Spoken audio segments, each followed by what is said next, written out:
Let's talk about that new gameplay for Star Wars Outlaws, because it definitely did not get the response I think Ubisoft was hoping for. So I want to go over why, how big the potential problems are, and I also have a lot of exclusive info from an interview we did at Summer Game Fest. So let's start with what this new IGN gameplay is all about, as it shows an expert mission, which I think are a really great concept in Outlaws. In case you don't know, the game doesn't have a traditional skill tree, but instead you can chase down leads to find criminal experts. Once you've found one, you can go on quests for them, and in return they will learn you new skills or grant you new equipment. In this specific case, we are working with a Jawa crew boss on Tatooine, who has promised to install a turret on our ship if we retrieve a Sarlacc tooth for him. Luckily for Kay, there's a dead Sarlacc somewhere close by that we can go and pluck the tooth from, so she hops on her speeder bike and heads into the desert. Now, in case it wasn't clear from the intro, the reason why I wanted to talk about the gameplay is because I think it left a lot of people underwhelmed, and I believe one of the reasons why shows in this segment. When I think Star Wars open world, I don't picture myself riding in a straight line across a largely empty looking desert. Sure, I get that Tatooine is very nostalgic, but I'd argue it's not the most interesting looking location in the Star Wars universe. It's also one of the bigger planets you'll be visiting in Outlaws, and with an open world, that naturally leads to more empty spaces on the map as well. Meanwhile, earlier trailers show bustling cities, sprawling steppes, jungles, so again, I'd like to know why pick Tatooine? Even the final bit of gameplay in space looks rather empty, while we know there are some cool looking locations and encounters that we've seen in earlier footage. So I think there are much more interesting locations in the game, it's just unfortunate that they did not pick those for this new showcase. I do want to go back a bit to Kay Speeder though, because I think it looks like a lot of fun to control. It moves pretty quick, and we know from massive studio tour footage that you can also do quick drifts and make some pretty massive jumps. And I think this footage kind of proves my earlier point, because looking at this makes me much more excited to explore the open world than, well, sand. I don't like sand.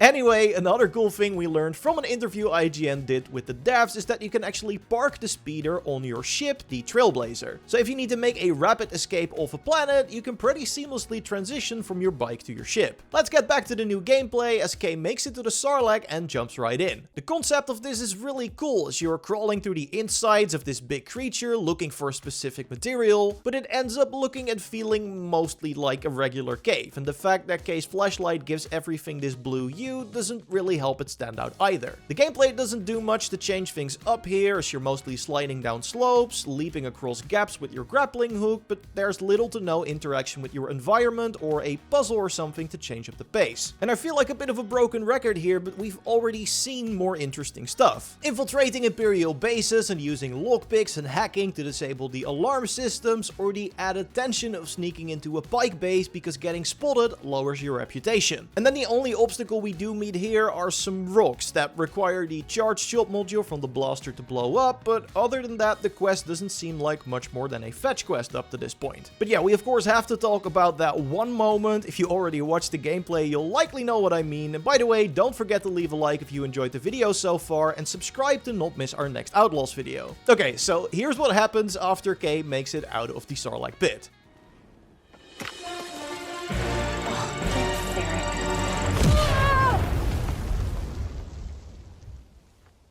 I think this short clip is what has gotten the most response, and it's easy to see why. The explosion effects don't look great, but I'm more jarred by the fact that it blows Kay far away, but is completely unable to leave a scratch on the rock wall behind her. And unlike the other things we've talked about so far, I can't really think of a good reason or excuse here. In fact, I've noticed a bit of a trend when looking at the rest of the gameplay. Later on, when Kay goes to retrieve the Sarlacc tooth from the pirates who stole it, she triggers some explosive barrels as well. And in this example, the enemy is not alerted by an explosion that literally happens right behind him. Sure, he goes into a search mode, but I think something blowing up behind you would be enough to ring the alarms or something. Then later, when dropping an explosive barrel, Kay is able to take out an enemy who is outside the visual range of the explosion. So even from a gameplay perspective, they appear to be a bit confusing, and the fact that there seems to be little to no destructibility doesn't do the game any favors either. The only thing I think you can break are those rocks I mentioned mentioned earlier, but if I'm being honest, the animation here doesn't look great either. Now honestly, it might just be a limitation on the engine side, as Massive is using Snowdrop for their game development. To compare, the upgraded Anvil engine powering AC Shadows is able to do environmental destruction really well, although to be fair, that is one of the main selling points of the engine overhaul. Also good to note is that this footage is of course running on an older build, and with the game already having gone gold, there's a lot of time to put some extra fixes in a day one patch. That won't solve the lack of destructible environments, but at the very least it might fix the specific cutscene, especially with how vocal people have been about it. I don't want to fixate on the negatives for too long either, because there's also some interesting new info regarding the Syndicate. I spotted that when Kay hovers over the enemies outside of the Sarlacc pit with her binoculars, they're noted as belonging to the pirate faction. When she later escalates into combat with them, I also do not spot any reputation loss from doing so. So yeah, you'll be able to come across enemies that don't fall under the 4 major syndicates, and going guns blazing against these does not have any negative consequences. The Empire also falls under this category, although they do of course have the wanted system that causes them to send more troops after you, and while they are a criminal syndicate, you won't be able to improve your reputation with Zarek Besh either. These are the guys with the very recognizable helmets that we've seen in some of the trailers, and they're led by this guy called Sliro. And considering they're the ones that put a price on Kay's head in the first place, it makes sense that you can't get a good reputation with them. So that leaves the Crimson Dawn, Pike Syndicate, Huts, and the Ashiga clan as the 4 factions you are trying to keep a strong reputation with. While each of them have a home planet, like Tatooine for the Huts or Kijimi for the Ashiga, they are not confined to it, so you can come across them in other corners of the galaxy too. That means you'll have various opportunities to prove your worth to them, one of which is by accepting contracts for a specific faction to increase your reputation with them. You can hold up to 3 at a time, and they range from infiltrating Imperial bases to objectives in space, so it sounds like there's a lot of variety. In an interview Jordan did at Summer Game Fest, the developers did know that it would be extremely difficult to have the highest level of reputation with all gangs at the same time. They also said that if you, for example, want to get all 4 faction exclusive outfits, you'll have to damage your reputation with one syndicate in order to gain favor with another at one point. So it looks like no matter what you do, balance is always shifting, and that sounds pretty interesting to me. We also learned from Jordan's interview that each syndicate has a vault with a ton of treasure in it that they won't let you access no matter how high your reputation. But Kay being a scoundrel, you're of course free to try and enter anyway to steal the contents. There are multiple keys you need to gather from a syndicate stronghold in order to access it, but that is where having a good reputation can really help you. While you won't be able to access the vault directly, you are able to walk through the surrounding area without interference if your reputation is high enough. While that definitely makes stealing from the vault a lot easier, you are also able to try it early on without these benefits, so that's a pretty exciting early game challenge. And if you by the way want to play early, totally check our giveaway for the Ultimate Edition in the pinned comment. You have to be a subscriber and leave a like on the video if you want to enter. But yeah, I'm also pretty happy with the new snippets of combat that we saw, like for example the pretty powerful grenade launcher that Kay is able to pick up. Weapon variety is something I've been a bit worried about, as you can only temporarily pick up other weapons and mainly use your blaster pistol. But we've seen a decent variety already, so while it might take some time to get used to, I feel like there's enough stuff to pick up to keep things interesting. And the blaster pistol itself of course also has a couple of firing modes, as we see a full auto one in action here. It honestly seems pretty strong, but to compensate for that, Kay is pretty fragile, so has to keep a close eye on her own health bar. A single shot from an enemy is able to take 2 segments of your health, so that means taking a second hit would be lethal. And when you use your healing item, it doesn't restore health instantly, but rather gradually over time. So that means you can't heal through incoming damage and want to make sure you're behind cover when you use one of these items. These gameplay mechanics combined should result in something that feels pretty different from a standard third-person shooter or an action game, so I'm curious to see how it all comes together. But yeah, the main thing with this new gameplay is that I think they picked the wrong mission to showcase the game. While there are some things like the explosions that sadly don't look that good, I still think there is enough potential here to look forward to. The expert system and the fresh approach to combat and weapons just sound really interesting to me, so I hope these clever systems aren't overshadowed by bigger issues with the game. And we played more Star Wars Outlaws and are able to share our thoughts on it very soon, so subscribe to not miss more videos on the game, leave a like if you enjoyed this one, and watch the previous video by clicking on the screen. I will see you in the next one. Goodbye.